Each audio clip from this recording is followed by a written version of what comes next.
Euzubillahimineşşeytanirracim. Bismillahirrahmanirrahim. Rabbi şirah li sadri ve yessir li emri. Ve hürkelen min lisani yevkav kavli. Selamun aleyküm ve rahmetullahi ve berekatuh. Okay, inshallah we will continue from just give me a second, please. Yes, from where we left last week, which Muhammad Sial inshallah will be summarizing. I think it's there. Just take your right next to your right knee. Yeah, that there. Let's summarize what we studied last week, and we will continue inshallah from there, if you are volunteering, of course. I'm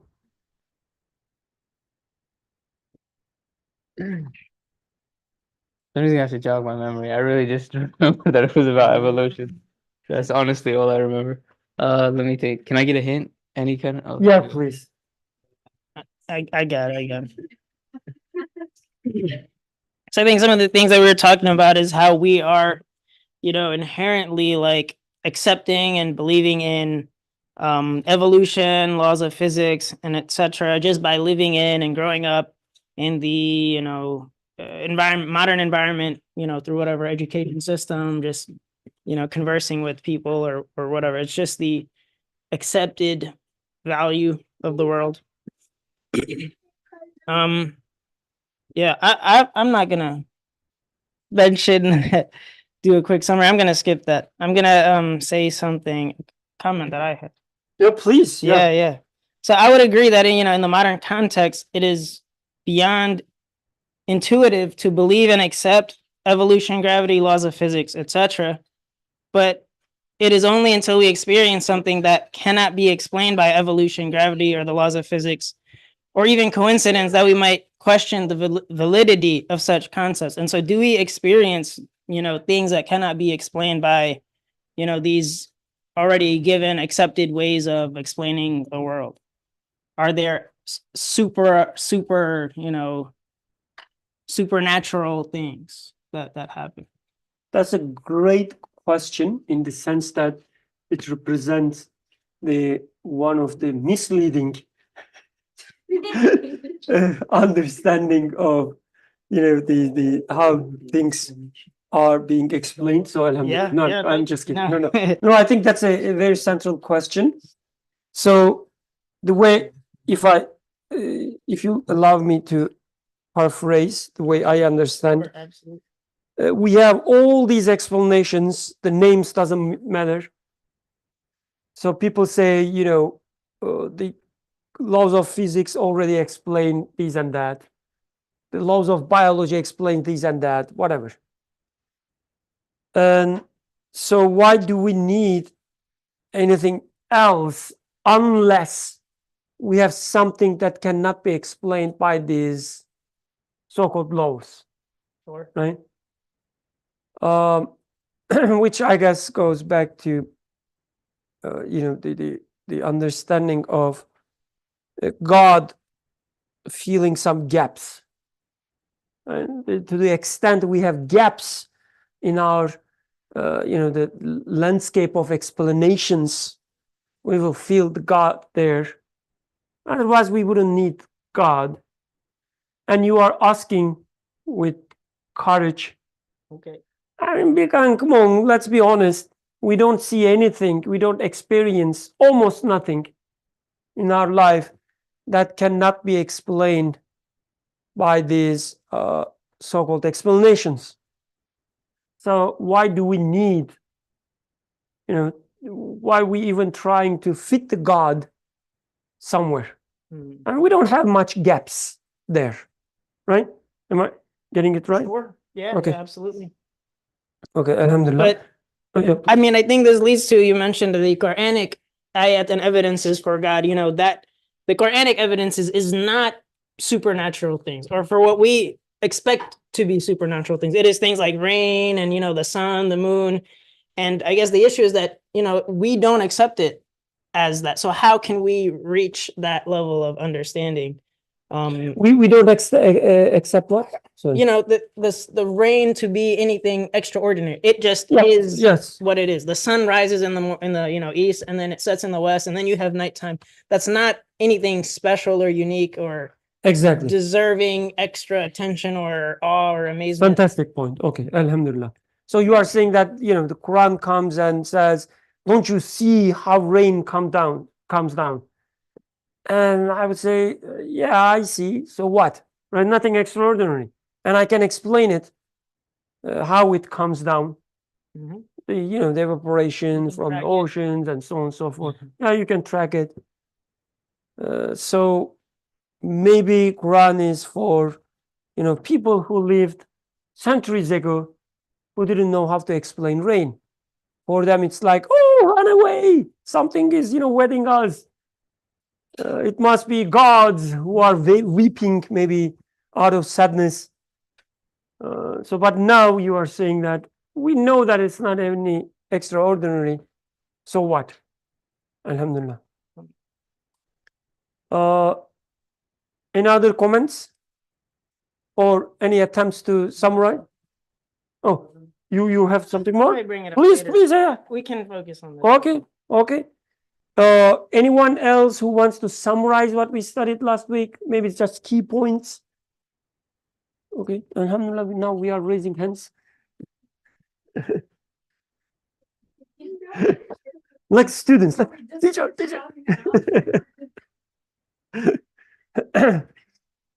Yeah. Bismillah. So I remember why we started this discussion. So the point was to discuss evolution, but not in a technical sense, not in like biology or history or this kind of context, but what makes us as like Muslims or scientists or whatever uncomfortable with, the theory of evolution. What comes to our mind when people say evolution, and why do we think, or I don't know if someone thinks that, evolution, and if you either believe in evolution or be a Muslim or believe in creation or something like that. So this was the point of the whole discussion. What are we uncomfortable with? So yeah, part of what we discussed last time is it's not only evolution, but a lot of things we just or like, for example, when we learn about physics, about gravity or mechanics or chemistry or whatever, we don't question much. We don't ask why and how, but only when it comes to, biology, we start we think that it's something that kind of contradicting with our faith, but not about like other sciences somehow. I don't know why, maybe because we don't know much about it, but yeah. So that's something I remember. We talked a lot about, and I think it was Zaha that brought it up, that talked a lot about, like, for example, yes, we named something like the force that exists, we called it gravity. We made equations and stuff, but it's more about like using this to predict the like the movement or consequences of something, and not to kind of explain it. It's more about predictability. It's more about something that happens something that happens over and over and over again. You kind of write it like in numbers and and letters, and you can predict things from it, like and I think it can help us as humans. I don't know if it like explain things, but maybe advance in certain domains in life. Another thing we discussed, and I think that was the main question that we asked before we ended the session, was the idea that, so we talked about like science that is supposed to help us like to become actually better, like to understand our faith more, because like if we find like something like the rain or so extraordinary and like that, which should lead us to God, the more you know about it, the more you become more baffled by like the complexity and like the beauty of things. But we discussed that that's not really why we, for example, go to school. We thought we talked about like we go to school, we learn these sciences because we want to advance as like we want to learn the technology, and in general we learn these sciences because our people learn these sciences to improve like the quality of life for humans in the West or other places in the world, and it did help. So, and it did help even in the absence of God. So even when we removed God from these equations, from gravity and from environment and from the rain and whatever, we can still use these things to improve our quality of life as a human and to reach all these advancements and all these technology. So the question was, then why do we need to put God in the equation? Why, when I go Very to, similar to Yeah. what maybe Atik said. Yeah. so that's Alhamdulillah. what that's So what I next remember. week, please remind me that we should start from Sarah, because when she summarizes, it sounds like we really, studied a lot of things. Yeah, Alhamdulillah. I was not aware. So we will always start with Sarah. Anyone else who wants to add to what we already have? Okay, let's start. So we have two important questions at hand, and they are related. One is from, let's say, understanding the universe perspective. I think was saying, without God, we have all these explanations which can really explain things. And why do we need to insert God anywhere? And another version of it, as you said, we have all these advancements that wouldn't require God to improve our quality of life. Why do we need God? If our point is to improve our quality of life, if this is the point, why do we need God? So these are two, I would say, fundamental questions. Sorry? Sure. There's one question, two versions of it.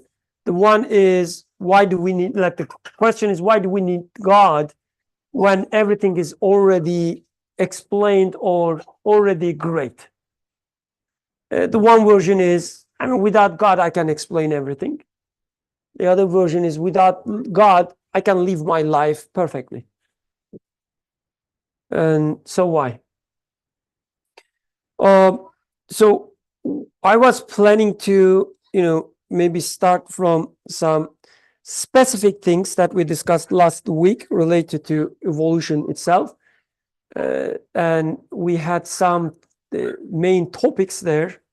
One was randomness, right?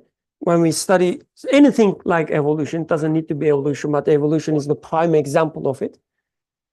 We see that people saying that things happen by itself randomly, like one occurrence being there out of the random mere chance. That was one thing. The second thing was the natural selection, right? Things being selected. Doesn't matter what is selected, but things being selected by nature. And we can take it in different ways. We can take it as, I don't know, the mother nature playing with us, selecting some stuff, or some things being naturally, inherently good, hence being selected or transferred. Like, for instance, the ability to survive is naturally, inherently good. Hence, if you have ability to survive, you will have generations, right? There are different understanding of what natural selection would mean. But anyway, the natural selection was another theme. Another theme was the links between past, present, and future. And again, we are not interested in the specifics of certain explanation like a species and so on and so forth. But no matter what the content is, we see a generic theme which says, if you had these in past, you would have that in present. And if you wait more, you will get these in future. Okay? That was another main topic. So the randomness, natural selection, the links between past, present, and future, right? And we see that these three are at the center of like the things like evolution.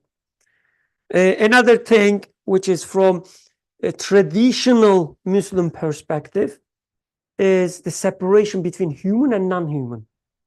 So we have, I would say, most challenge when it comes to discussions about the human versus non-human. Because from certain ideologies, there's no such distinction, right? But some people, including maybe Sarah, we want to believe that there's a distinction. How are we going to reconcile this tension? Okay. And maybe, how many I counted, Sarah?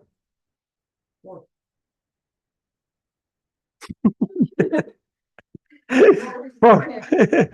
And the fifth one would be maybe the first human. That's another thing that we are so concerned.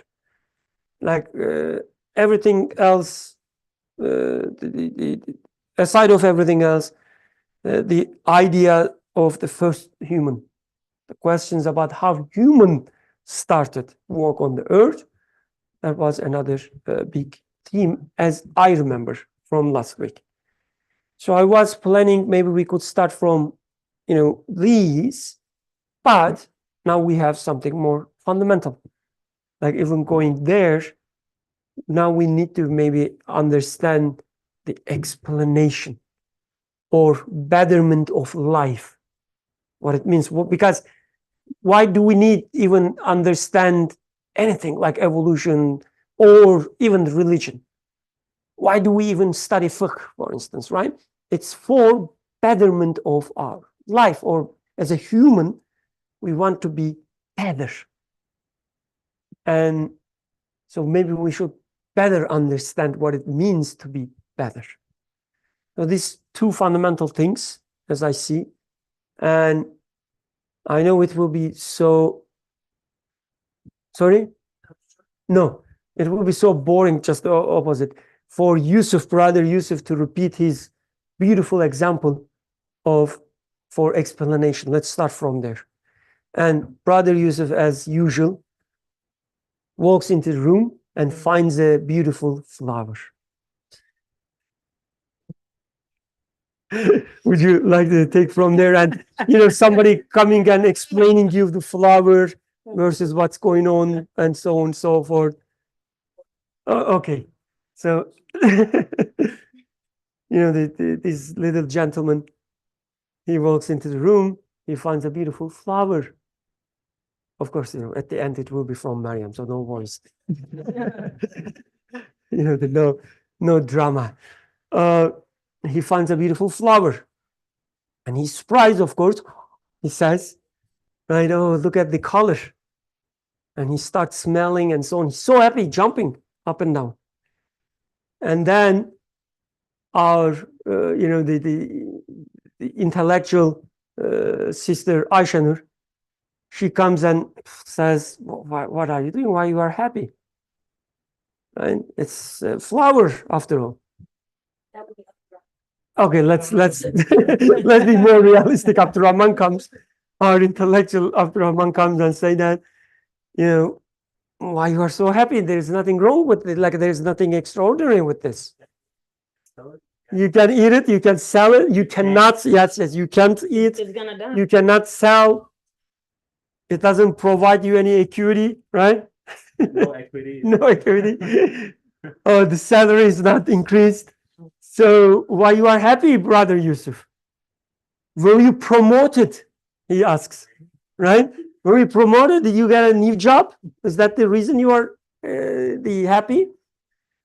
And Yusuf says, like, are you crazy? Don't you see the flower? It's so beautiful. And Abdurrahman says, this is your explanation now. Abdurrahman says, I don't know, it's like a yellow flower with that many, what is it? Petals. And the height is that much. The top part is yellow, the bottom part is green. And Yusuf is trying to understand what is in his mind, of course. He says, maybe I was not clear. Let's even weigh it. He brings a machine put the flower on it, weighs and take a note. Yusuf is still excited. Abdurrahman still not understanding. And he says, oh, maybe you are excited because you were studying the colors and so on. But there's a simple explanation for that. The sun, this lights comes, and actually the all wavelengths comes at once, but these petals, right? So they would absorb some of them and let others to go, and the colors that are not, enjoyed by the flowers is what you see. Actually, it's nothing. I mean, it's even disgusting, right? It's the flower doesn't even enjoy these colors that you enjoy. Otherwise, it would absorb them, and so on and so forth.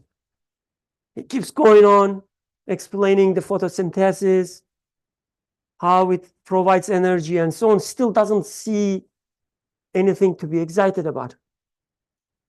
But this poor gentleman is still excited. So what Abdurrahman did there? I mean, other than killing his romantic moment. Where's the microphone? And whatever he said was true, by the way, right? I mean, our knowledge. I guess I'm having a hard time with this example because it just looks like he had a different interest, which like some people might find like flowers petal or whatever sitting on a desk beautiful, but others might think like you just pulled a flower for your own self. Like there could be a whole negative thing you can associate with that. So I'm not quite like, I would agree. Let's assume it's negative. Let's assume the person is so angry. How dare somebody, kill such a beautiful, the creature and put it on my desk? Sure. And Abdurrahman says, what are you talking about? Let's count the petals and, look at the energy circulation, whatever. Still. So he's trying to understand the structure of what he's seeing, and one is kind of associating like a meaning. Like one has a feeling attached, the other is just like, what is in front of me, one by one. So I think that's maybe the difference I'm seeing is like there's an emotional aspect to this and how it makes you feel.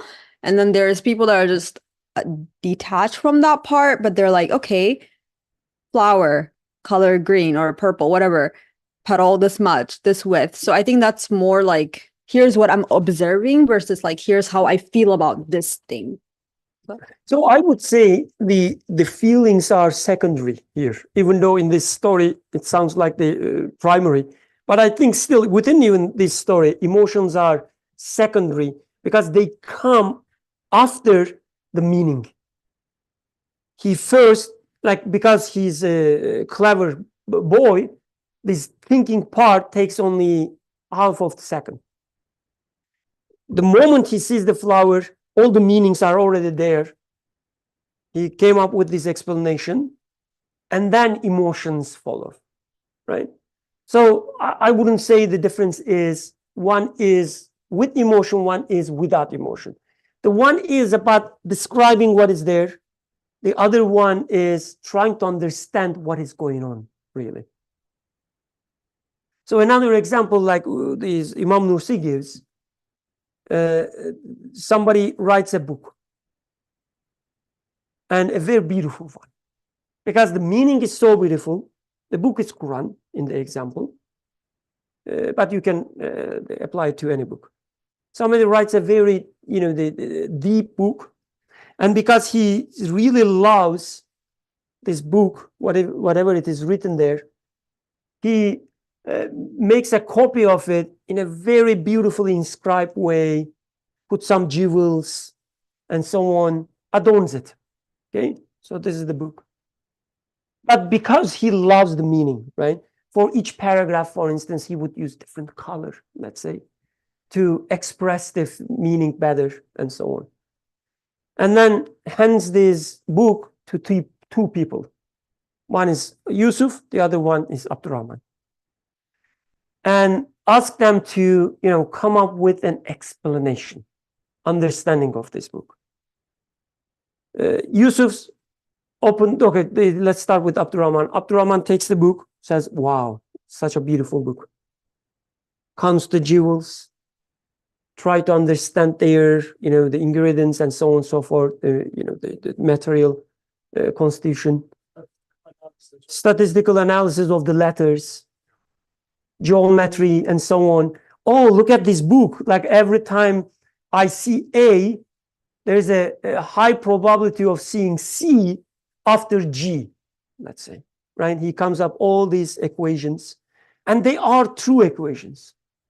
Like they really hold to some extent. He comes up with a language model which generates a book like this. Oh. Yes, right? He learns the relationship between the letters, and then he realizes, oh, these letters also corresponds to some groups that he says, I will call them as words. And then train some model, AI model, which comes up, similar books out of it, and so on. He does that. He's so proud. And he writes a thesis about that, and then brings. And then Yusuf is the lazy one. He reads the book. He reads the book. He understands the book, and then see why all these colors are used differently to express the meaning, why this jewel was put there, how it relates to, this paragraph or the sentence and whatever. He still looks at the jewels and the letters and or the adornments as well, but to the extent they, tie to the meaning. So he reads the book. And then, the guy asks, okay, tell me your summaries. And then sees what Abdurrahman did. And then says, what did you do? I mean, I gave you a book. It's not like a rock, right? It's a book. And you haven't even read it. You didn't even understand, that's the point. You didn't even understand that it's a book that needs to be read. So, going back to your question, we can say, we already have his thesis. Explain every material, statistical, whatever properties, chemical properties of the book. Why do we need anything more?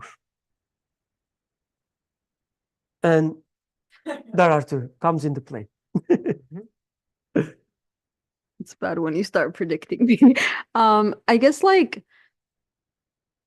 when I was thinking about a scientist who's curious about something or measuring something in the example we just gave, but there's also an admiration for that thing, like the curiosity to figure out, because I don't know if they reach the same conclusion, but I'm having a hard time because I don't think it's as monotone and very structured as oh, I found this, I'm gonna put an algorithm. It's I have to figure this thing out. Oh my gosh, if I just keep going, maybe I'll solve this thing. There's a curiosity of trying to solve that problem. And ultimately, I don't know, because they work their whole lifetime and never find the problem. And sometimes there's a part of it that they discover. But I think there's still that passion and that desire and curiosity to figure out what it is. So I don't know if all of them are there with Abdurrahman as well. Yeah. He was so curious about the statistical properties of these letters. He was so passionate about the geometry of these jewels. Just like, I'm so passionate about, let's say, the data science or whatever. I am so passionate. And he is so passionate. And he spends all his, let's say, the wealth to understand it. And then that's a good example. He spends all his wealth. Let's stop there. Nothing bad happens. So he's so passionate, and he comes up with this explanation. Does it change the fact that he didn't even realize that it was a book to be read?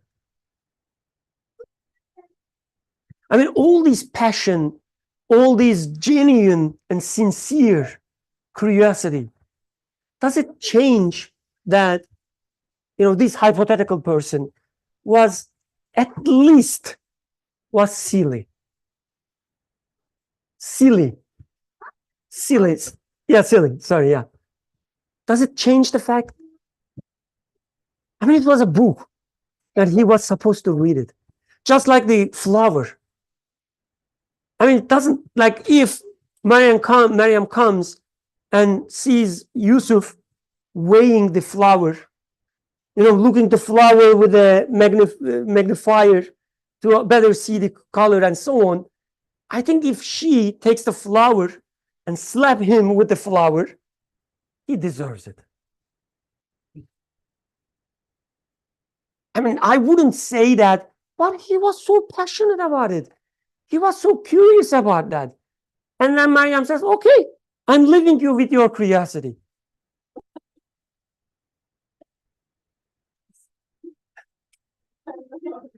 So I really understand what you mean, because, we have this glorification in science, especially glorification of certain qualities. Like, I'm so curious about things. Okay, that's great. But what you are curious about, sometimes not that valuable.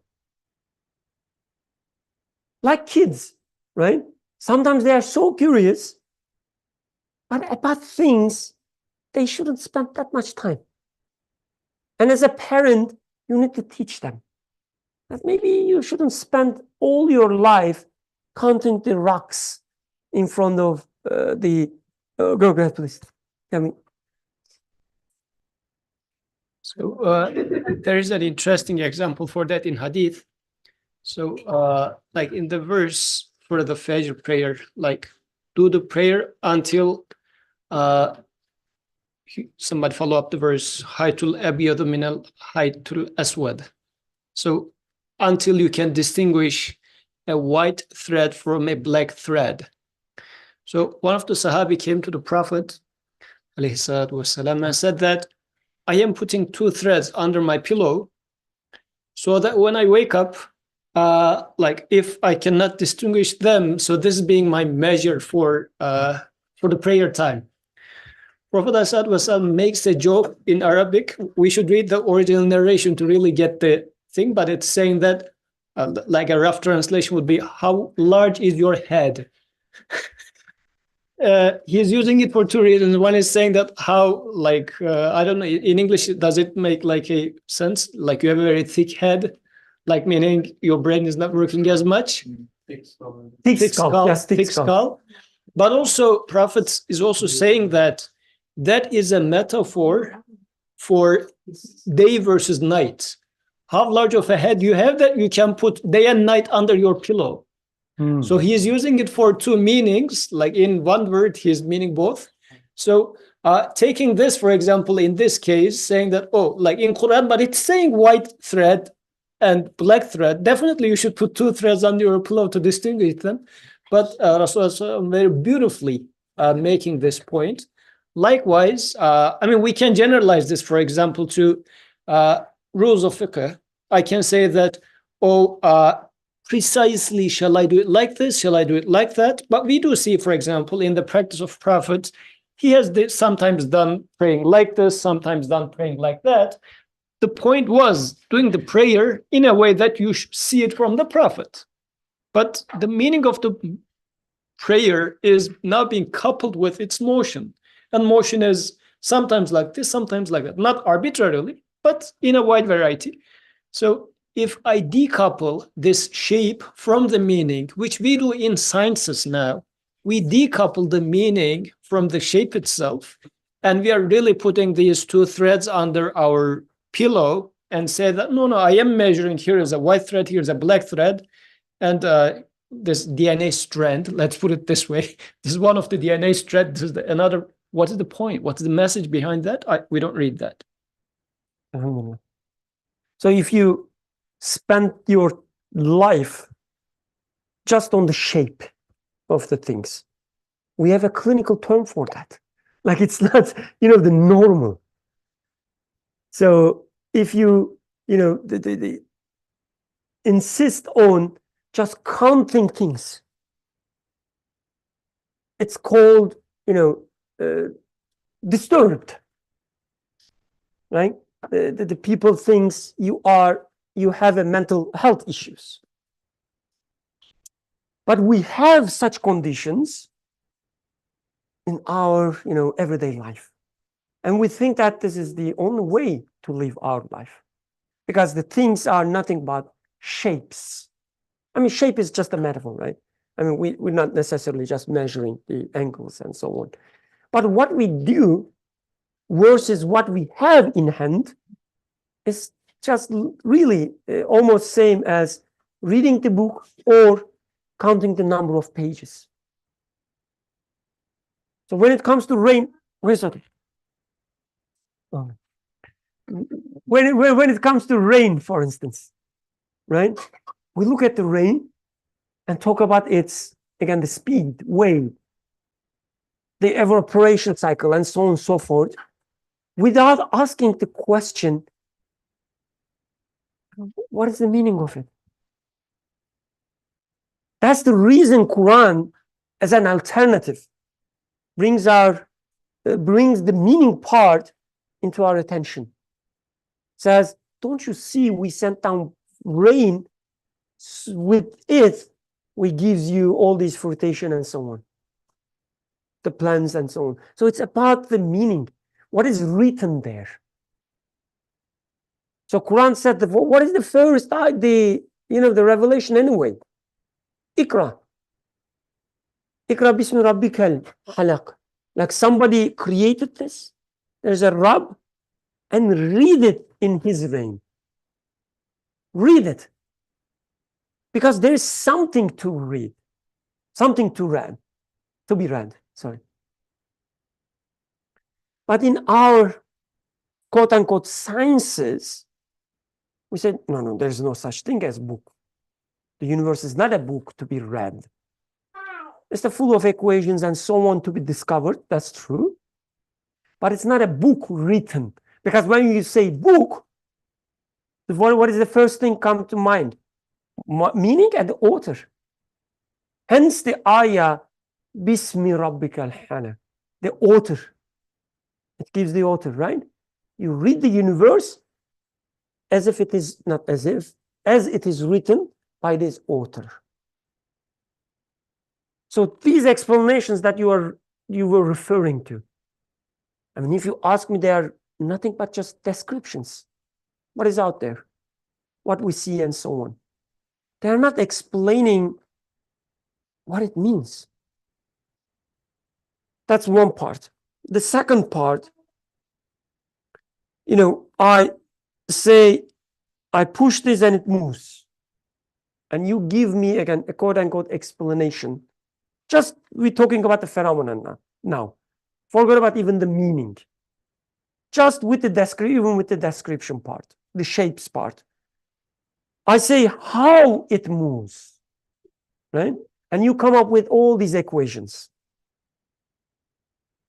How it's gravity, the shape of these space-time curvatures and whatever, right? All these fancy stuff. You come up with all of these and say that this is explanation of how it moves. If you ask me, you just explain what happens there. Again, not how it moves, but what happens. You made it more detailed.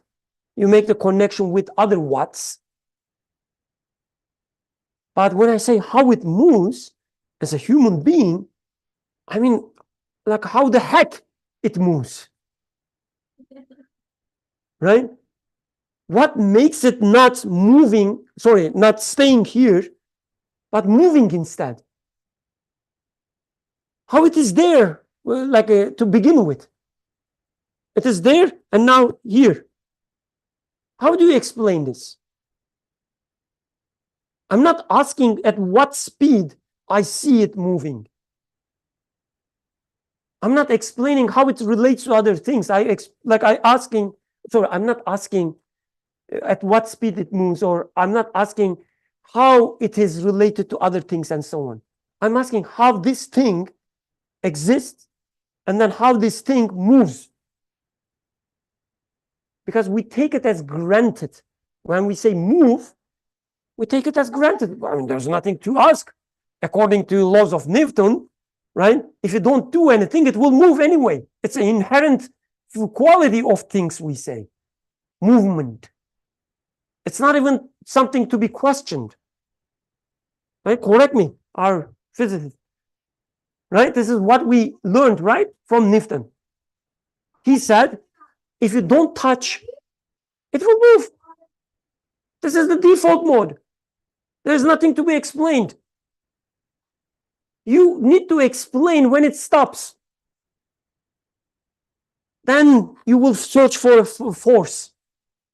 Oh, you say, oh, there's a friction and so on. But we take it as granted the movement is nothing to be questioned. No, I'm questioning how it moves. I don't care what you observe. Explain me how it moves. The same thing. We take it as granted when I say the matter is there, the phone is there. That's great for you, but I'm curious. I'm so passionate to know how it exists. Your explanations, they don't have anything about this. And God says in his book, you cannot explain it unless you realize that the existence and movement requires infinite knowledge, infinite power, and a choice, and many other things, of course. You will see that when you try to explain it. Hence, you will say that, oh, there must be. Again, I'm not feeling the gap. I'm seeing it, and I see the infinite knowledge that it requires. And I said, there must be one who has the infinite knowledge, infinite power, and the choice of will, the power of will. That's the explanation. So without God, you didn't explain anything, not even part of it. You didn't explain anything. You just gave me a more complicated equation or description, which made me even more baffled.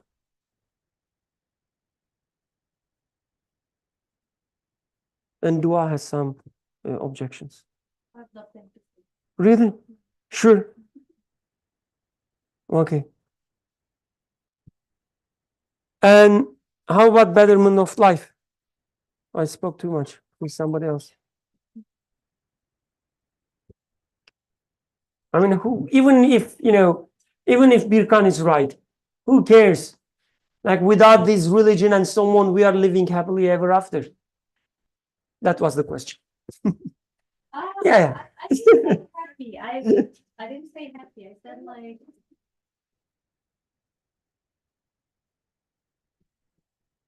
I said, yeah, and I mean, it doesn't take a genius to know that, if you don't have a car or you have if you have a car, you would be happier than a person who doesn't have a car. That wasn't the point of the. That's a tree problem. That's not the point of what I said. The point is, for example, the simplest example is when it comes to medicine. Without this the knowledge we have about the human body and bacteria and whatever, microbiology, every kind of chemistry or so, we won't be able to cure diseases, as simple as that, this kind of or solve, we have vaccinations or improve the what is it called, the birth, there was high rate of birth mortality here ages ago. Now it's not there. Yeah, these kind of things. I'm not talking happy or a person, feeling fulfilled or satisfied in life or so. I'm talking about basic human needs, physical needs that. No, I'm just in no, the idea is that the question was if studying physics or biology, whatever, we studied it without putting God in the equation. And we still got this advancement. We've still got the benefits that we need. So what's the point of putting God in the equation? That was the question, I guess. Yeah. Alhamdulillah. And Abdurrahman, you want to say something about that? Yes. So, Sorry. I guess what I would say conversely to your example of, we are so advanced now, we develop medicine, but on the other hand, we also develop things like nuclear weapons, weapons of mass destruction, like nature. I mean, science is all good, but when it leads to these things, it's like you kind of question what's actually going on. I mean, if you've seen Oppenheimer, like Oppenheimer, when he saw the actual bomb go off, he was like, "Oh, all of this equations, all of these like bright minds that I've assembled together in New Mexico, we've all just came up with this destruction." And then, you know, as history would show, like US would go on and do some terrible things. And to this day now, like we have several countries that have like that literally just stock nukes, right? One day, you know, they may go and nuke someplace in the world. So, yeah.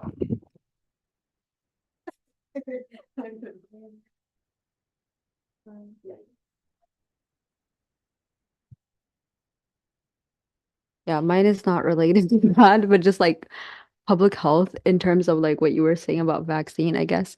No matter, I guess we've been doing like supposedly science for a long time now, but every time we get closer to one thing, we create another thing. And I think if I don't go to like destruction, I can think of basics as like we created a vaccine for one disease, then another one popped up. So there's never really when we're like, yes, we've got it, because we do research and we're like, all right, we lowered birth mortality. You're right. But then that's also divided by our own wealth and our own greed. So despite having resources, supposedly, we still can't even fill like humanity. We still can't even satisfy everyone. So I think like that maybe if there was something else beside what you were saying, just look, if I had just like, maybe that's the difference between like just looking at something and saying like, this is what I'm seeing, a flower, whatever, versus saying like, there has to be something beyond that. So maybe then I'm a little bit more cautious of what I do, how I do it. Because then I know no matter how much I go, I'll never be able to quite solve everything. Abdurrahman, do you want to speak, by the way? Okay. Let's go with the dua. Our spirited friend. I think we also need to question what we see as achievement, if what we see as achievements are actually achievements. You know, so you can say, yeah, you know, like, look, we were able to do all this without God. And it's like, okay, we don't have that much birth mortality anymore. Like, we're curing diseases. But like, why are you seeing that as an achievement?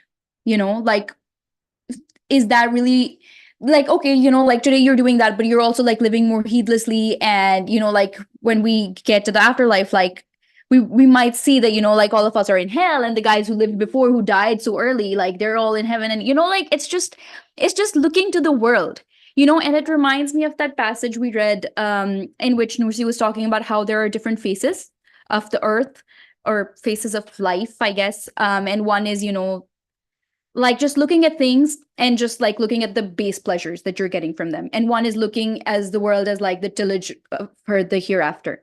So I feel like, yeah, you know, like even if you say, you know, like we didn't need God to, you know, like solve all these problems, which first of all is fallacious. But even if like I were to agree with that, like, is that really an achievement? Like, yeah, okay, that's one face, but like that might not be as good of a thing as you think it is.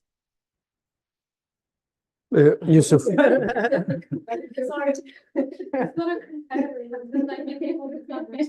So, yeah, I think we can generalize it. And if we go with the history of science as it's being narrated to us with the current civilization, it all started with the invention of the wheel.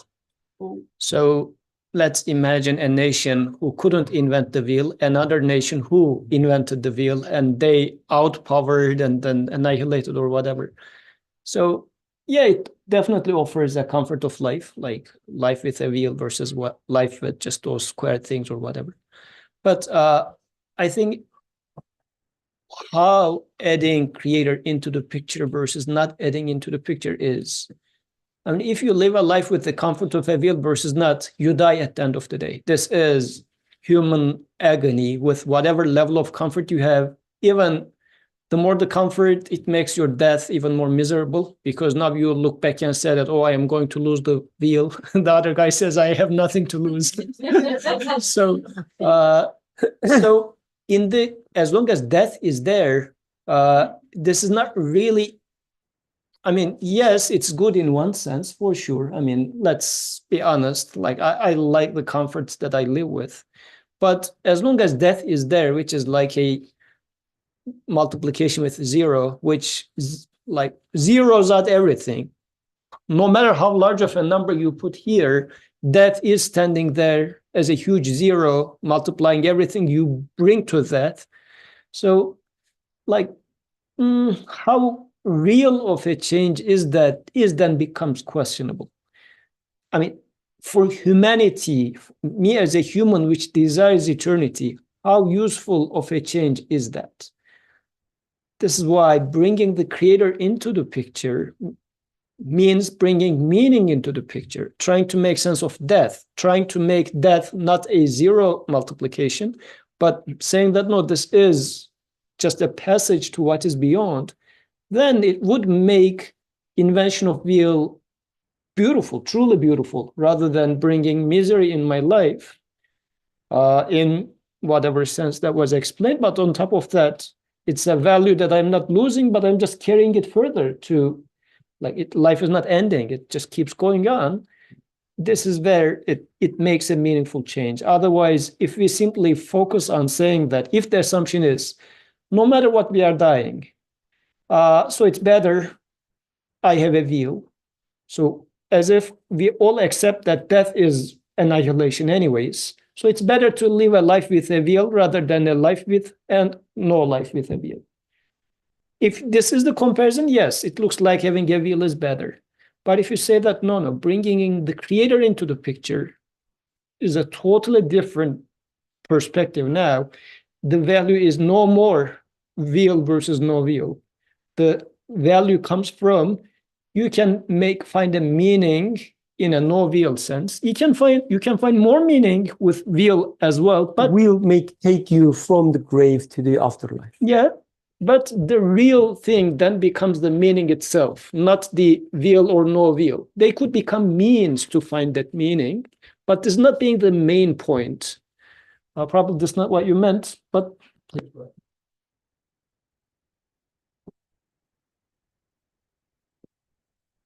I think my question was concerning our discussion last time. So the idea was that, as a Muslim, so we weren't talking about, like atheists or like we are also as Muslims, doing this science, going to schools, learning this science, benefiting from this advancement. So I'm not talking about, like this, like someone living and enjoying this materialistic life and living heedlessly. That wasn't the point. My point was, when you're going to the lab or to school or whatever, or when your parents sent you to school, their point was that you one day get a job, a good job, make a good salary, maybe participate in this advancement that we have, like something like that. It wasn't like, I don't know. Yeah. So that's one thing I wanted to make clear. So us as Muslims, to put God in the equation and not like. Can we say then, like Sarah goes to the lab with her hijab and studies whatever you study in the lab, the genes, and then, think about God, let's say, and enjoy it. And then another day, Sarah goes to lab with her hijab, but this time without even thinking about God. Nothing will change, right? You will do the same thing. You will come up with the maybe same publication, maybe even better one. Maybe. I mean, let's be realistic. The citation will be, maybe higher. So think about that. So, like, and all these years, you and other Muslims as well, they've been through such like a similar scenarios, and without God, everything was okay. Why do we need God? Maybe. Another thing I want to talk about, like about the nuclear energy thing, that science can be like, an evil thing. And it reminds me of what we were discussing before about the choice. So like, it's not only like, the evil that we're seeing nowadays. What does it tell us? Does it tell us that, because nuclear energy, whatever it is, it's existing by the will of God. God created this kind of thing with this much power. It's, you know, it's up to the human how they are deciding to use it to make energy or to use it to make bombs. You know, like it's, again, it goes back to what kind of decision a human is making. So it doesn't have, it's not about, you know, like same science or nature. They don't have the, you know, they are not, they don't have the will, they don't have a choice. They don't think. It's humans who are making these decisions. And this is part of what we discussed, like the test to see things the way they are. It's all, you know, existing by the will of God, but human is making like some kind of like, it's just, oh, like the choices are there and we are deciding something that can be evil. Someone else is deciding to do something good with whatever they offer to them. I think, I don't know, but yeah, that's it. Alhamdulillah. So I don't see much discussion, to be honest, about whether we were advanced or not. I mean, to me, at least, it's so obvious. We are trying to prevent 8-year-old children from suicide. So this is our reality. So, like, there's no discussion whether we were advanced or not, to me, at least. I don't care, you know, what statistics you bring. If we are trying to convince our, you know, the children, little children, not to commit suicide, that means we are not that advanced after all this scientific mumbo jumbo. Anyway, but yeah, what I'm trying to say, this is not a discussion. The discussion is, as you said, I mean, when I don't use God, things are still going on. So why I need, and Yusuf. And also, I think maybe another way to rephrase the same question is, if everything is being created by the creator, as we have been discussing, then does this mean that going into lab is like, am I doing shirk by going to the lab, or like, how do I reconcile being a believer to what you are suggesting? And it seems to be making sense, yet I'm having super hard time incorporating it to my reality in the lab. And it looks like it's going to become a hindrance rather than helping me in this endeavor. Either the endeavor itself is meaningless, but it doesn't seem to be because of its practical outcomes. Like, we are coming to the States by getting on a plane, which seems to be a good thing. We don't need to go through the ship and whatnot. So it looks like the outcome is sometimes useful. Yeah, it could be used for bad reasons and whatnot, but it's sometimes useful. And you and I enjoy that too. So how do I reconcile the two? Because my iman, does it need to fight with this? Or is there a way to really reconcile the two? Because it looks like, Birkan, you don't accept my way of reconciling it, saying that God is creating through evolution either. Because this is what I thought to be reconciliation of the two. Now you are saying that it sucks. So then what do I do? Would you like me to drop out of my job? Are you going to offer me money or what? Or I am curious, I would like to learn more about this. And it looks like I'm genuinely interested in learning all these. Yet you are coming and saying that, oh, no, you are doing it for some hidden agenda, Yusuf. Maybe you are wrong, Birkan, or at least show me a way. I think this is a position that we might be in. And I don't know, probably we're planning to postpone it to next week, like how to make, like, this is a very valid discussion and very valid question, I believe, to talk about. But before coming to there, maybe we can iron out some other stuff. Alhamdulillah. No, this is very important. Yeah. So within the context of today's discussion, maybe like the question you ask, but within the context of today's discussion, when we talk about the explanations and so on. So when we talk about, you know, needing God, I would say it has multiple, you know, the facets, right? So if we are talking about explaining the phenomenon that I observe, I would say you need God every time. No matter whether you think about it or not, but if there's no God, there's no explanation to anything you did in laboratory as well. I don't care what you name it. But if you show me something happens, doesn't matter what it happens. If you show me anything happening, I would say you need God to explain this. Because I'm sure, 100% sure, that whatever happening is in a perfect harmony with the rest of the universe.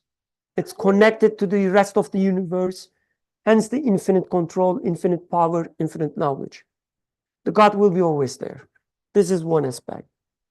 The other aspect, why do I need God to make something? For instance, if we are talking about that, for instance, does this gentleman, Ali, need God to rotate around himself? Right? He can rotate even without knowing the God. Yes, that's true. Like without contemplating about God, we can jump, for instance, or we can go to lab, or we can write. This is true. I guess the difference is, imagine we have a very generous host. Just imagine in a hypothetical scenario that we have a generous host who likes to give us food. They put what is it? Sofra. Everybody understands sofra, sorry? Yeah, they put the spread and full of food. They don't even ask your name, for instance, if you are coming first time. And sometimes, some people come that none of us know. I mean, there is one person maybe invited, so they know. Our host, they don't even ask their name. They say, Salam alaikum, eat. In a hypothetical scenario. And then two people comes, Abdurrahman and Qadir. Qadir comes, says, Salam alaikum. Who's the host? He asks. He finds the host and gives salam and then say, can I eat? Can I sit and eat? The host says, of course, please. I'm so pleased with your asking. So he gives them even maybe more food. I don't know. Or let's say the same food. And then he eats like a human being, a gentle human being, right? And then after eating, he says, Alhamdulillah, thank you, my friend. And then the host is pleased. He eats the food. Another person comes, not Abdurrahman, because he will act really bad. I come in to the house and I say, this is a nice house. Maybe I should buy this, right? And then the colors, I look at the walls. I would color it in a different way. I make all these comments. And then see the food. Oh, food, delicious, I say. I eat, start eating, and sometimes taking part from other people without asking, right? From Abdurrahman to Atik. And poor guy, he cannot even say something. He just look at me and then continue eating. I'm eating. And then I'm so passionate about the food. I'm so curious how it is being cooked. I go to the kitchen, without asking. I look at the pot and look at the ingredients and so on. I start opening the kitchen, the cabinets, check what is there and so on. Because I'm curious, I want to know how it is done, right?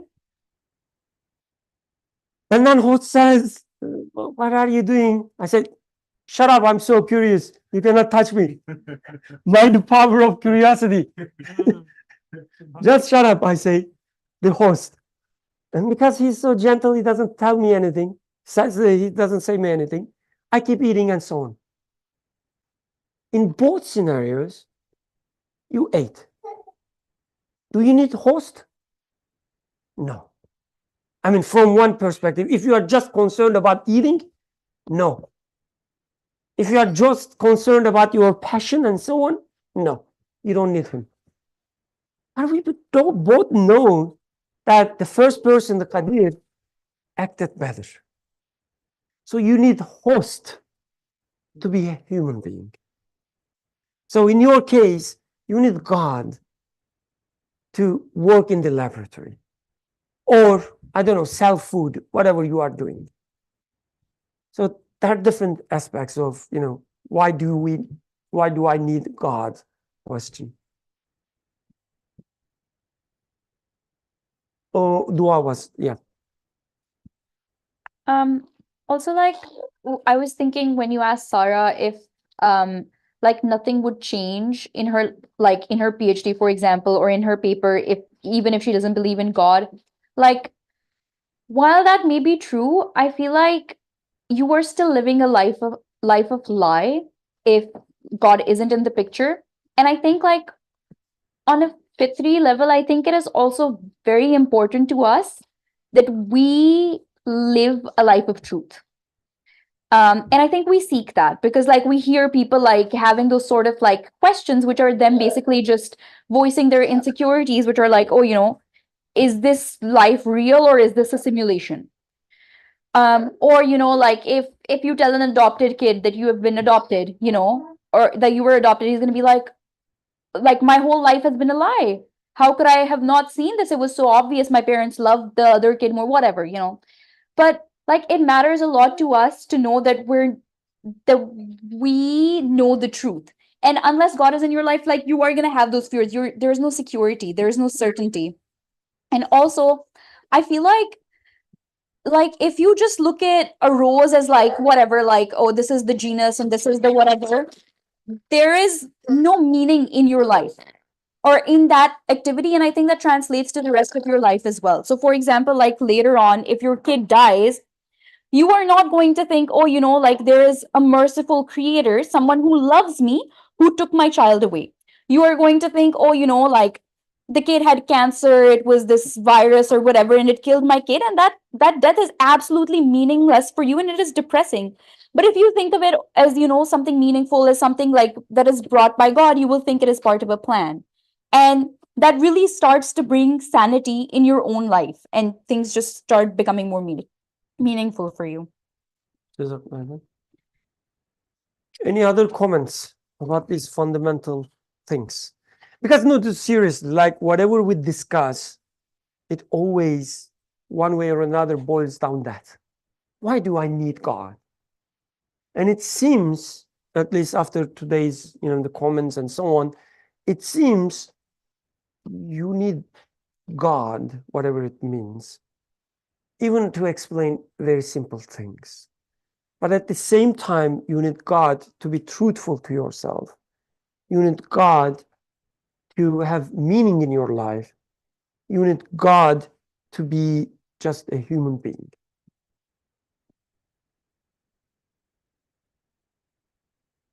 You're not convinced?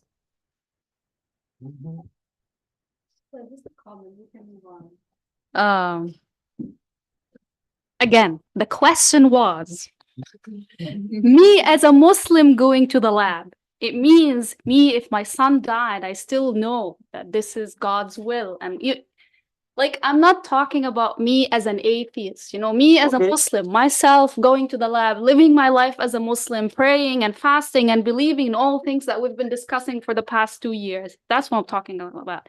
And then going to the lab and, and not thinking at every moment, if like my plant is growing by the will of God. I know that, right? Now we know that, but I'm not thinking about that every single moment. I just think if I didn't add this salt now, the plant's gonna die, I'm not gonna think of course, by the will of God, God is creating this plant in a way that it needs the salt, right? But I'm not thinking about that every time, everything I do in the lab, enzyme digesting my DNA. I'm not thinking this is, but that was the point of my question, I'm still gonna answer the scientific questions that I'm gonna answer, or forget about the lab. I go and bake my bread.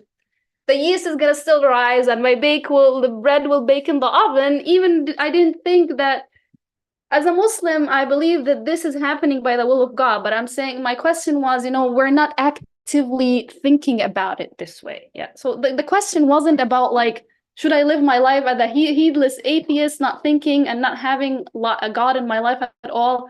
The question was, how does it help me to every time actively think about that everything is happening by the will of God? What does that state? Yeah. The other question which relates to this, a very simple example. If Brother Burkan is standing on a cliff. Why wouldn't you jump from this cliff? The first thing that would come to your mind, because there is gravity. If I jump, I'm gonna fall and break my head. But behind it, God has created this universe, or creating this universe, and they created this force as, by this force, I'm gonna be pulled down. But that's not like the first thing that would come to any human being's brain. The first thing that would come, there is gravity. If I jump, because of this gravity, I'm gonna, die, go to the bottom. And we can maybe argue that, because I think if you are at the edge of a cliff, or metaphorically edge of your cliff in your life, that the first thing that will come to your mind probably would be the fear of losing your life. Not how am I going to lose, at what speed, or is it because of the gravity and so on and so forth. The preciousness of your life would be the first thing that comes to your mind, which directly takes you God, not to gravity. It directly takes you to God. But like if you had some, if someone has some common sense, they won't jump at all, right? Yes, because of this feeling, not because they know about the gravity.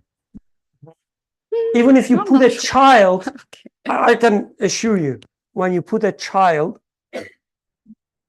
to such a dangerous situation, they will look at it and run away from it. Not because they studied physics or anything.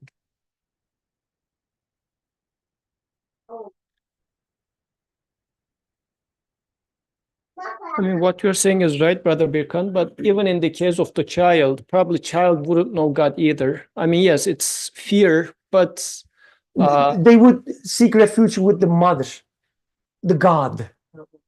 Not, they wouldn't, for instance, like sit there and cry. I mean, let's give Sister Sarah her due as well in that question. So, like the question in here is a continuous creation as being described. So it looks like that would require a totally new language, a totally new way of thinking, which is so distant to what I get used to.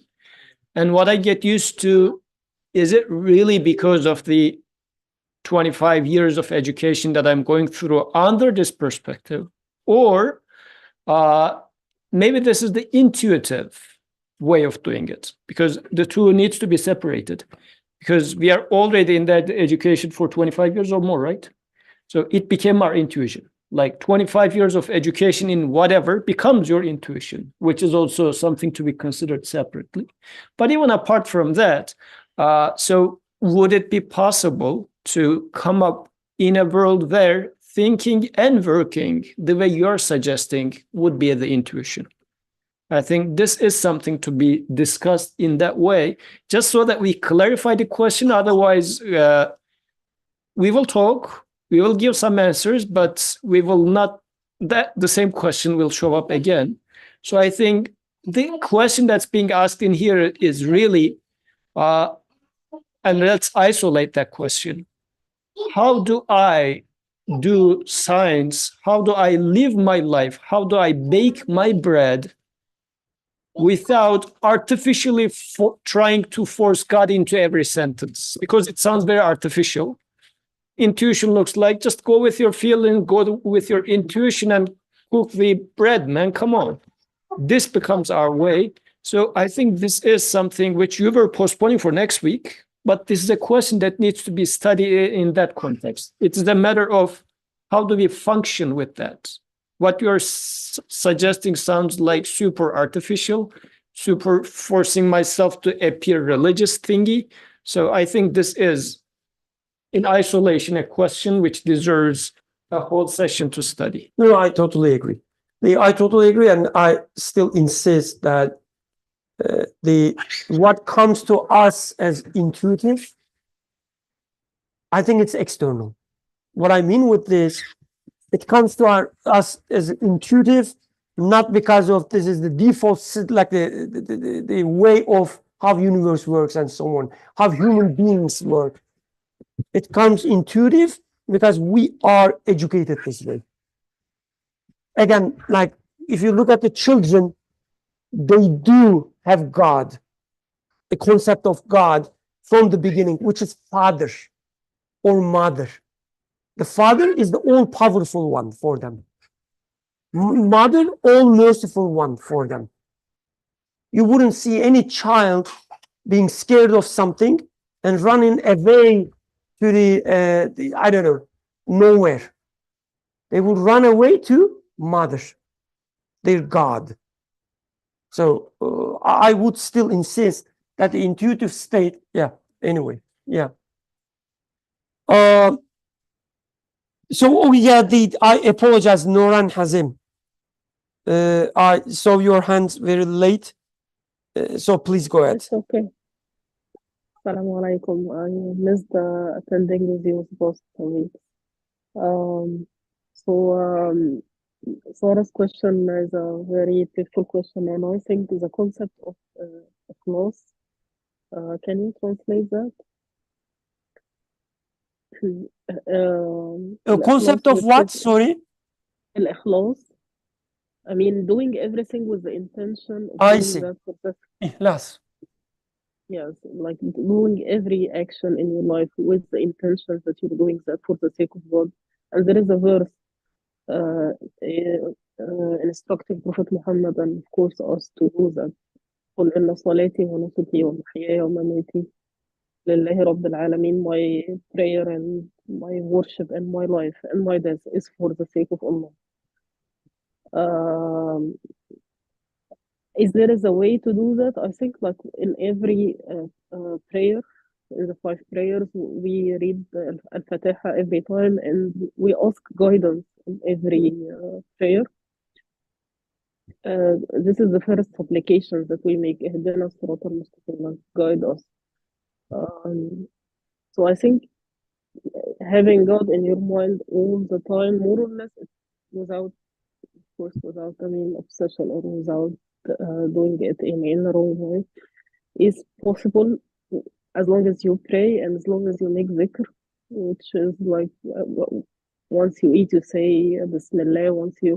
And there is a beautiful hadith for Prophet Muhammad that worship is supplication. Like this is the main way to get close to Allah, and there is no barriers. There is no you don't need to tell someone I need to make supplication. You just do it and ask Allah for guidance. And he says also that Prophet Muhammad says that every little thing that you do, you can ask Allah for guidance about it or for that hadith that فليسأل أحدكم تسعى عليه, which means even if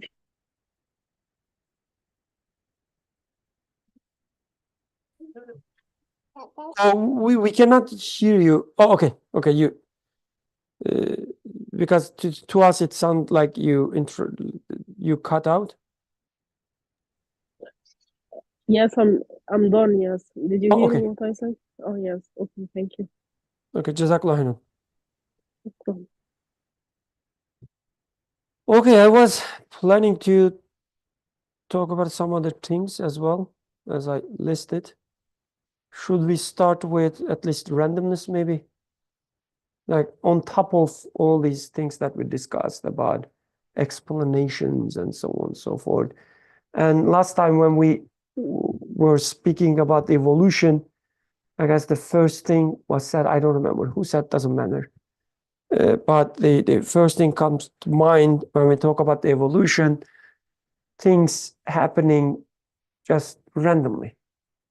Like you have such a feature, let's say, or ability because of the accumulation of random mutations, let's say. Right? Go ahead, please. Who has the microphone? I thought we were saying actually the opposite, right? Like, because it's not random. It's like we said it was because there's a selection for like specific thing. Like if something was working, then that thing got selected to kind of like sustain. So I think it's the process. The beginning is random. Yeah, like we don't have the beginning. Yeah, it's just like something occurred, but like after that we kind of get so no, we should discuss them that's the reason, yeah, that maybe separate. Like things happen randomly, and on top of them, the process of selection, yeah, it happens, and they, what is it? Transferred, whatever. So, but the beginning, according to this idea, for instance, is random. And it also relates to, I guess, our discussions that we had today about the meaning, the explanations, and so on and so forth. Who wants to start with the idea of something happening just randomly?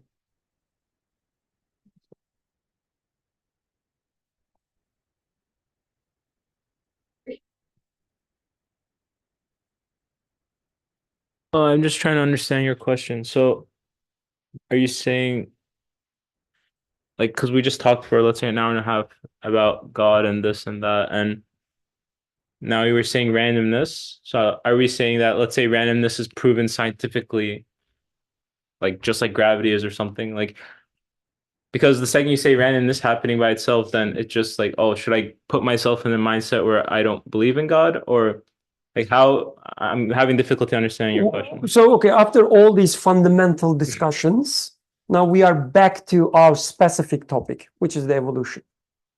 And there are certain pillars of idea of evolution, right? No matter what the details are, we are not interested in. These pillars are things occur randomly, like a mutation in genes, for instance, happens randomly. And then there is natural selection, which promotes certain random occurrences, but not others. Another pillar. Another pillar is, the transfer of these, the random occurrences, the inheritance, and so on.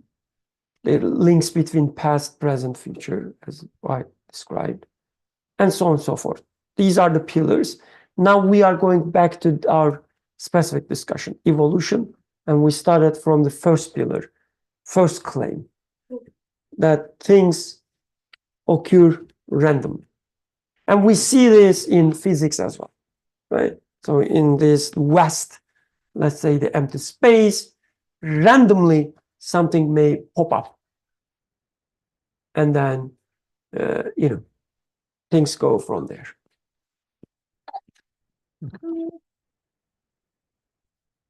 So I thought we should better understand this pillar, because we hear about this randomness a lot. People say that, oh no, it happens randomly. There's nothing, no purpose, no meaning, and so on. So that's what it boils down. It happens randomly. It may occur, it may not occur. It occurred, and there was no reason that it occurred. So that's one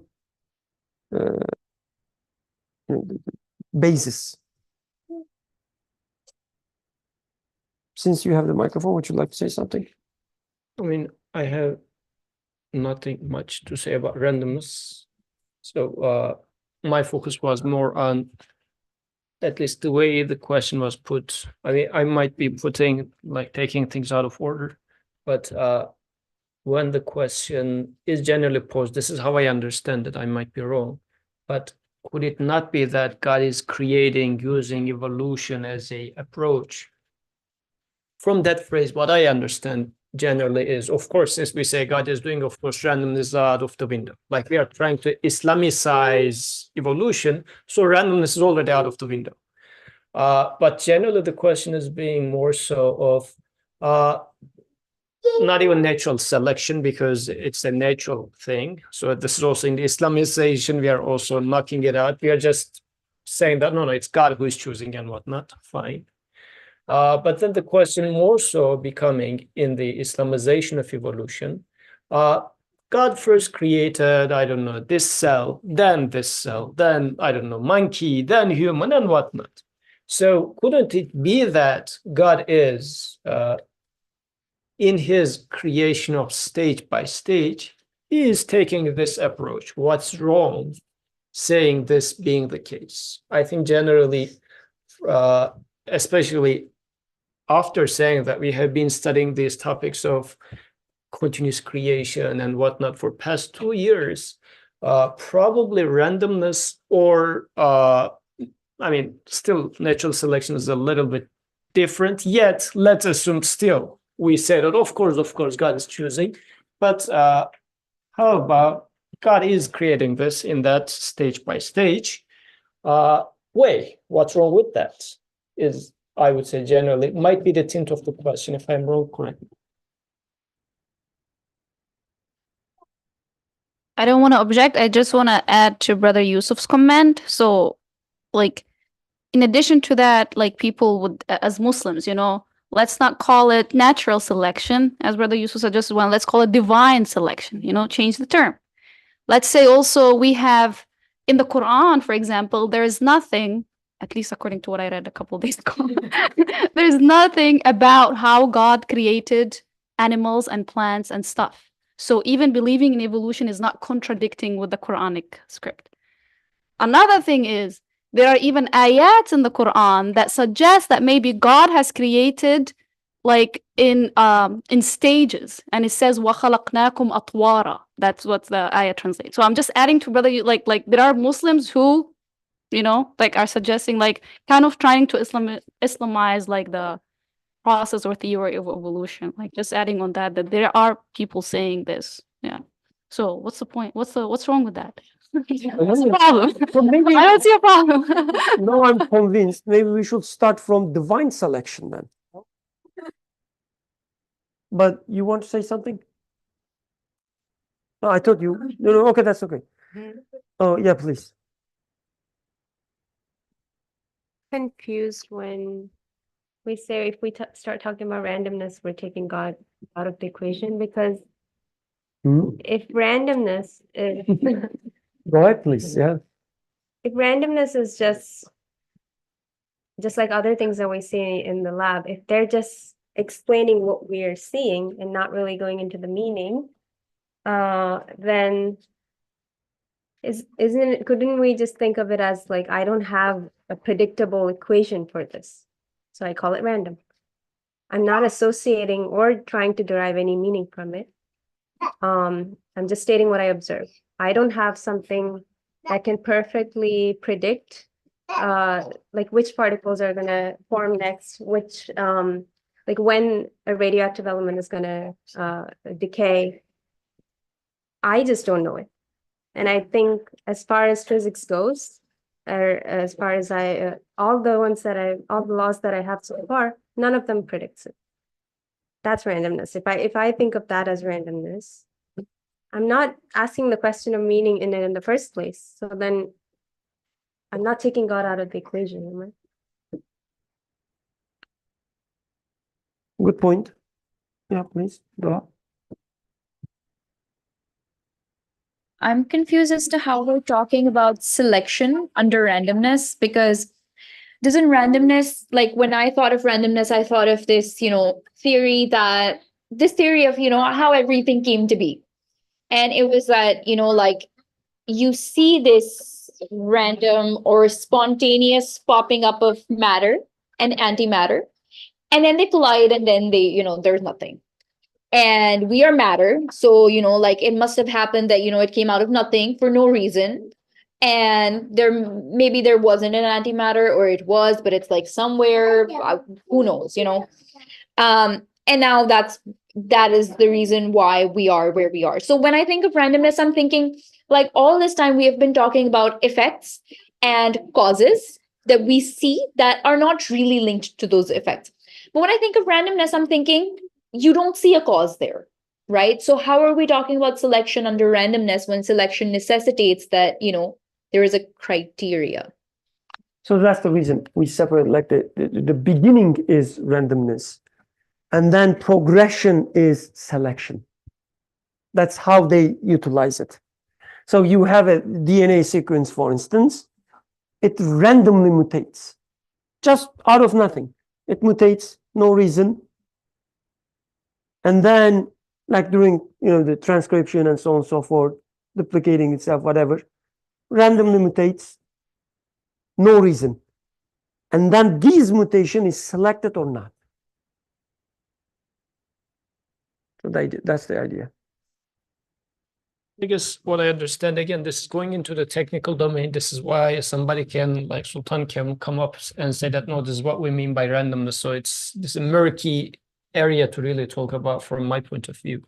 But randomness in this sense is, because when we say something is not random, we do see a meaningful choice being there somewhere.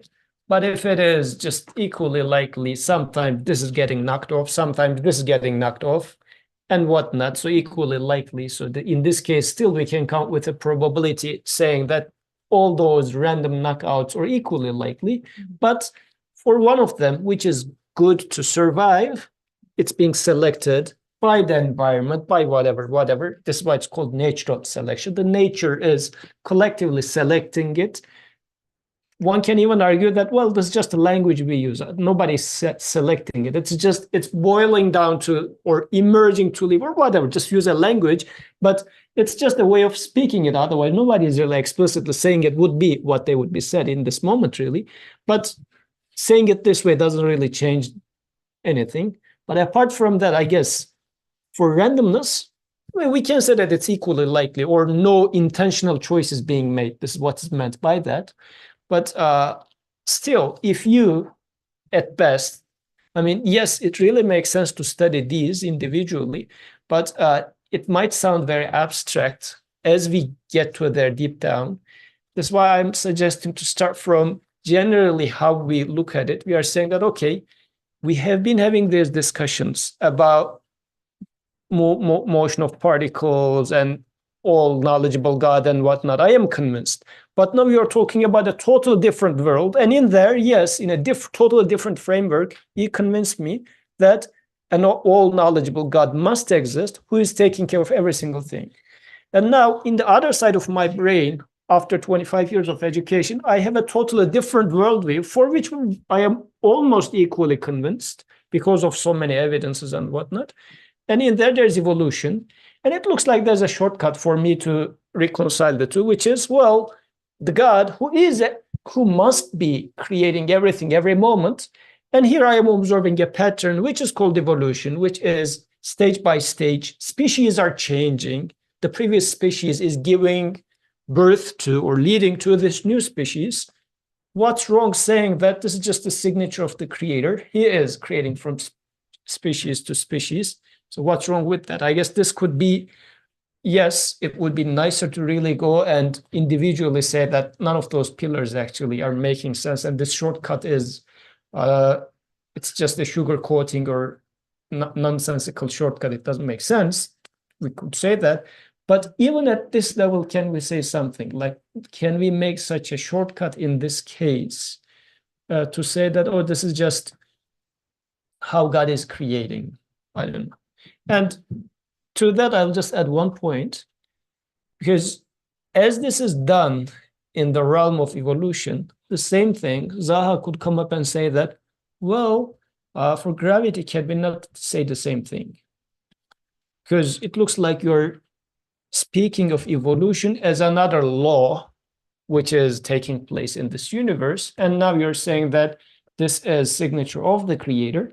What if I simply say God is pulling by gravity? What would be wrong to say that?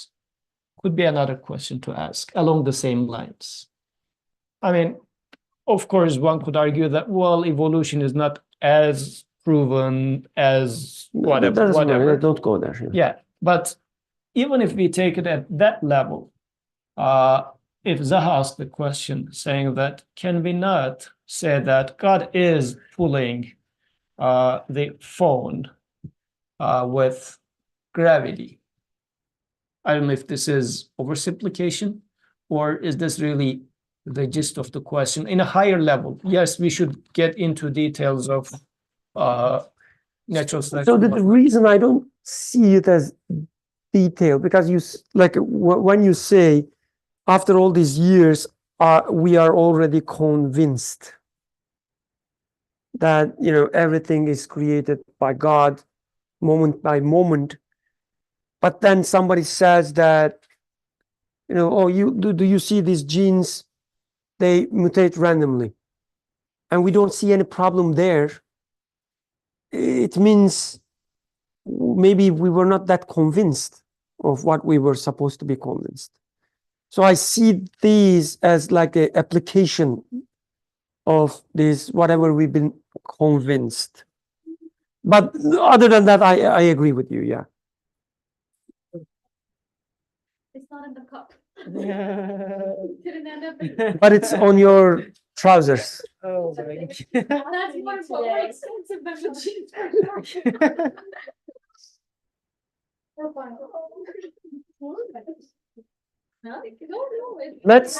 Let's conclude with Darartu's beautiful comments.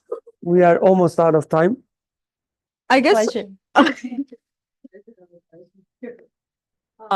guess I was thinking about random and the example you just gave, but like even if we don't go so far as to talk about Gene, like if let's say I had a bad day and I'm like, oh, I had such a horrible day today. What my luck was horrible today. We say that, like that expression, whether you say after second thought, you're like, oh, I must have been by God's will. But like my initial thought was like, what a bad day, what a bad luck I've had.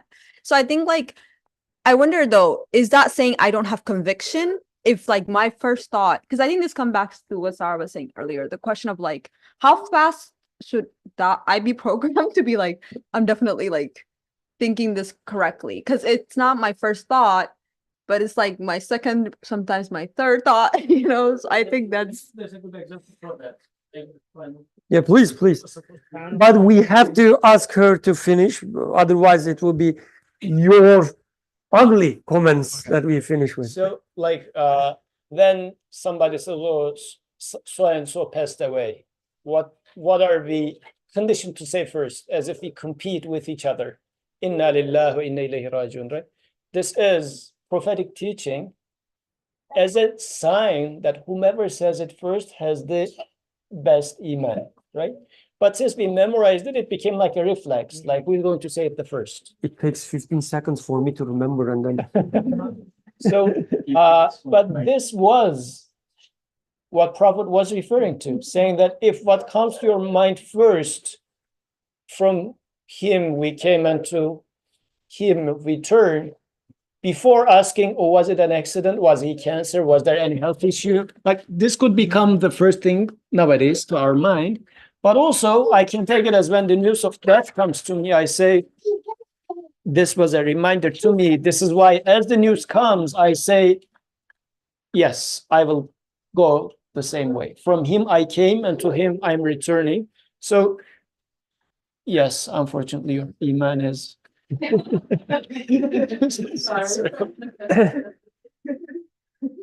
And Jude, like jokes aside, like, no, I agree, like this is the case for all of us. But at the same time, what we are trying to do is trying to get best. No, we will finish with you. We were trying to get best out of this terrible situation we are in. What it means, at least are we convinced when we think about it? And forget about how you step on the street. But when you think about it, when you come to this halakha, and are you convinced with, the God is creating with a purpose? Like there's another hadith, the Sahaba telling Prophet ﷺ, every time we listen to you, we are in the heaven, right? We are so sure about the God and so on. The moment we leave you, we are lost in the daily life and so on. What happens? And he says, if that was not the case, you will be replaced with angels and so on anyway. So you are human beings. This is expected. So we are trying to, get our best when we are, together and listening to Prophet. That's, how I see it at least. Okay, so next week, what should we doing? Let's decide this and then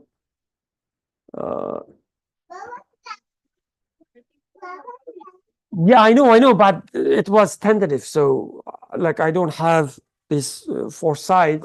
Then, so based on our discussions today, all these comments and so on, what we should be doing next week? That's my question. No, we will continue with this.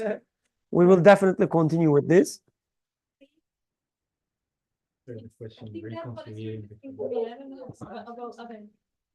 Okay, reconciliation.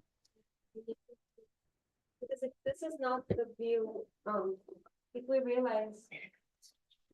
Like if we realize everything we're looking at in the lab is still just answering what and not at all how or the purpose behind it, then how should we approach these things to find the meaning in it? Because without meaning, we're like the person who just looks at the flower mechanistically, right? So, and we're trained to do the earlier, so how do we kind of train out of that? Okay, alhamdulillah.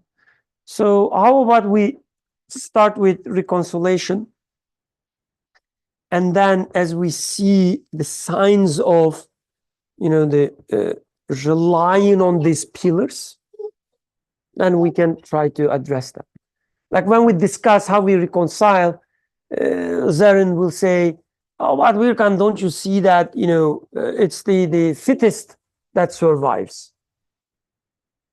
She will say, and then we can start discussing about the divine selection, for instance, rather than let's discuss divine selection. Maybe one idea. So reconciliation, whatever. I think yes, because the problem generally is to putting it into context. So studying them in isolation is throwing us off a little bit. And this is also like just the bare fact that despite studying creation, absolute knowledge, and whatnot for 2 years, still we are struggling in a topic which we daily practice in our labs and whatnot, shows that our discussions were up in the sky. So bringing it into our expertise, our everyday life is lab nowadays. So I guess studying it from there would help to see our shortcomings. And then, yeah, we can go into details from there and would make it more intuitive. The word intuitive became a little awkward.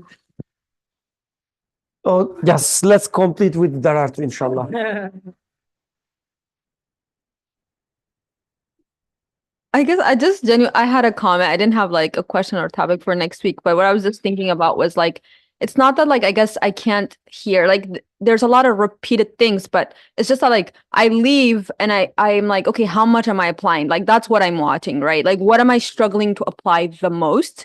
So when I come back and I'm asking the questions, I'm recognizing that like while it's nice and I do recognize the importance and I can say that, it's really not my first thought. So like how do I get closer? Because I think that's maybe the ultimate goal is like Exactly. one step closer than I was yesterday, hopefully, or something like that. Alhamdulillah. Yeah. That's a great point. Yeah, let's keep this in mind. سبحانك لا علم لنا إلا ما علمتنا إنك أنت العليم الحكيم وآخر دعوانا أن الحمد لله رب العالمين. الفاتحة.